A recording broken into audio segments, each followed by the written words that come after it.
কতজন বালককে ১২৫টি লিচু ১৪৫টি কলা সমান ভাগে ভাগ করে দেওয়া যায়? এই যে সমান ভাগে বা সমানভাবে যেটা বলা থাকুক সেটা বলা থাকলে গসাগু নির্ণয় করতে হবে। তাহলে ১২৫টি হচ্ছে লিচু আর ১৪৫টি কলা।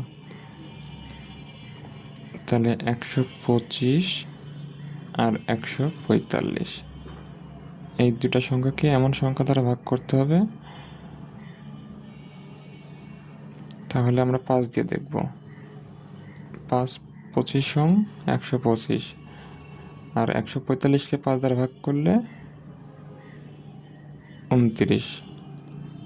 ২৫কে আবার ৫ দ্বারা ভাগ যায়, কিন্তু ২৯কে ৫ দ্বারা ভাগ যায় না। গসাগুর ক্ষেত্রে নিয়ম হলো দুটো সংখ্যাকেই একই সংখ্যা দ্বারা ভাগ যেতে হবে।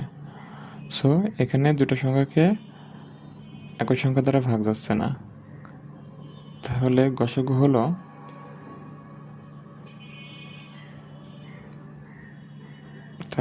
এখানে গসাগু হচ্ছে ৫।